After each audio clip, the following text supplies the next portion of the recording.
Alright guys, we're talking about the types of systems of equations here. And so there are three types of systems.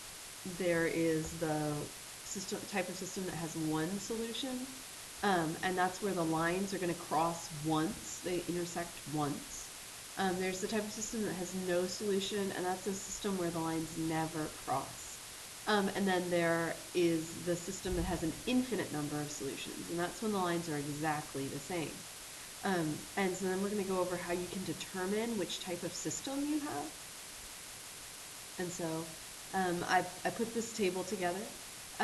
Guys, if you are looking at a graph, a one solution system is just two lines that cross once. Just two lines that cross once. One of my lines is a little curvy. Yours shouldn't be curvy. And in that case, that would be a solution.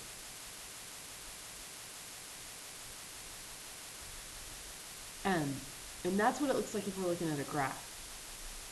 If you're looking at y equals mx plus b, if you're looking at the equation of a line in slope-intercept form, the way you can tell that they have one solution is that their slopes are different, just different numbers. And so, an example, but it's not the only one, is 1/2 x plus 2 and y equals 3x minus 4. Those lines have different slopes. I'm looking here right in front of x, and because they have different slopes, they're only going to have one solution. Okay, and then if we want to solve using substitution or elimination, and if we have one solution, the way we can tell that it's one solution is you can find a solution for both x and y. So you're going to use substitution or elimination, and you're going to get x equals 3 or y equals 2. And that's how you know that you have a one solution system. It solves out exactly the way you would expect it to. Now, if you have a system that has no solution, what that looks like on a graph is it's parallel lines, is what it looks like on a graph. And so my lines again are just a little wavy, I'm sorry guys. But they're parallel lines. There are lines that never cross. And so in slope-intercept form in y equals mx plus b, they have the same slope, and that's because they're parallel, right? They have different y-intercepts. Again, that's the definition of parallel lines, is slopes that have the same, or lines that have the same slope, but different y-intercepts. If you are solving using substitution or elimination, the way that you can tell that you have a no-solution system is if all of the variables disappear and you end up with a false statement. So say you're using elimination and you get 0x plus 0y is equal to 5. Well, that's essentially 0 is equal to 5. Is 0 equal to 5? No, that's a false statement. And if you get a false statement, then there's no solution. If you're using substitution, it is possible that you might end up with, your x's completely canceling out, so you end up with like 0x plus 2 is equal to 4, which is essentially 2 is equal to 4. Is 2 equal to 4? No, it's not. And that's another false statement. And so that is an indication that you have a system that has no solution.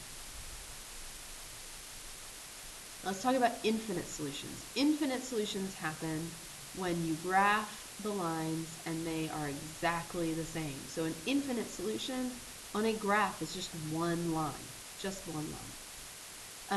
If you are looking at equations of lines in slope-intercept form, then these are lines, or these are equations that have the same slope and the same y-intercept. So, an example, although this is not what they all look like, would be 2x plus 4 and y equals 2x plus 4.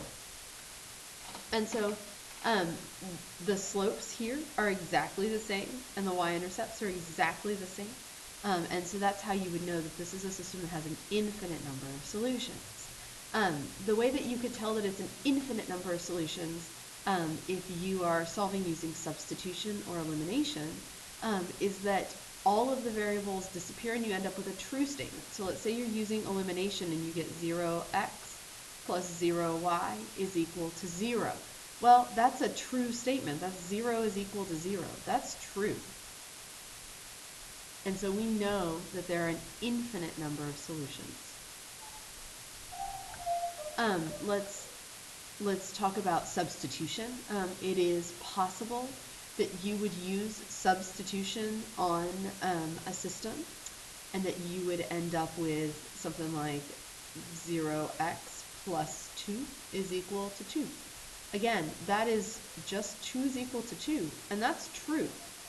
It's the same number on both sides of the equal sign, so it's true. And that means, again, that you have infinite solutions.